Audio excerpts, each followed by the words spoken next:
স্বৈরাচার শেখ হাসিনা এককভাবে দুর্নীতির মাধ্যমে হত্যার মাধ্যমে দেশ পরিচালনা করেছিলেন। এদেশের মানুষ দীর্ঘদিন ভোট অধিকার থেকে বঞ্চিত। নির্বাচন করার জন্য যতটুকু সংস্কার প্রয়োজন ততটুকু সংস্কার করে একটি সুষ্ঠু নির্বাচনের ব্যবস্থা করুন।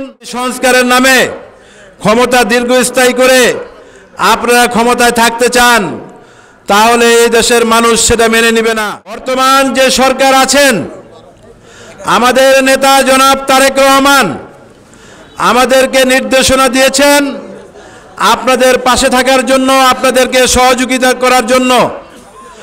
আমরা যারা বাংলাদেশ জাতীয়তাবাদী দল করি, আমরা সব সময় আপনাদের পাশে আছি এবং থাকব এবং সহযোগিতা করব।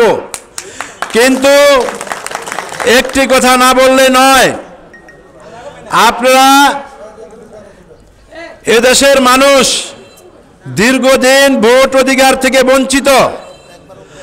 আপনাদেরকে 16 বছর বাংলাদেশ জাতীয়তাবাদী দলের নেতৃবৃন্দ আন্দোলন সংগ্রামের মাধ্যমে হাজার হাজার নেতা গুম খুনের মাধ্যমে 5 আগস্ট এসে ছাত্র জনতার মাধ্যমে একটি স্বাধীনতা দেশ পেয়েছি।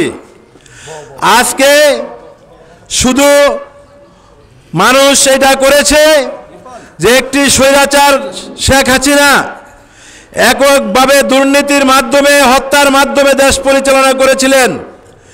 দীর্ঘদিন বাংলাদেশের মানুষ ভোটের অধিকার থেকে বাতের অধিকার থেকে বঞ্চিত হয়েছিলেন। আজকে মানুষ একটি সুষ্ঠু নির্বাচন চায়। তাই আমি বলবো, আপনারা খুব অল্প টাইমের ভিতরে নির্বাচন করার জন্য যতটুকু সংস্কার প্রয়োজন ততটুকু সংস্কার করে একটি সুষ্ঠু নির্বাচনের ব্যবস্থা করুন এবং গণতান্ত্রিক ধারায় সরকার গঠন করার সুযোগ করে দেন। বাংলাদেশের মানুষকে ভোট প্রয়োগ করার সুযোগ করে দেন।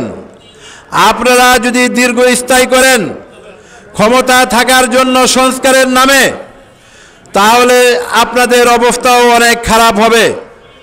তাই আমি বলবো, আমরা আর পুনরায় এদেশে কোনো রক্তক্ষয়ী আন্দোলন চাই না। আমরা চাই সুষ্ঠু ধারায় রাজনীতি ফিরে আসুক। আপনাদেরকে দায়িত্ব দেওয়া হয়েছে, বাংলাদেশের জনগণের রক্তের বিনিময়ে আপনাদেরকে দায়িত্ব দেওয়া হয়েছে। সেই দায়িত্ব আপনারা অক্ষরে অক্ষরে সুষ্ঠুভাবে পালন করবেন। আমরা আপনাদেরকে সহযোগিতা করব। আর যদি সংস্কারের নামে ক্ষমতা দীর্ঘস্থায়ী করে আপনারা ক্ষমতায় থাকতে চান, তাহলে এই দেশের মানুষ সেটা মেনে নেবে না। তাই যত তাড়াতাড়ি পারেন একটি সুষ্ঠু নির্বাচনের মাধ্যমে গণতান্ত্রিক ধারায় সরকার গঠন করার জন্য আপনাদের সহযোগিতা চাই।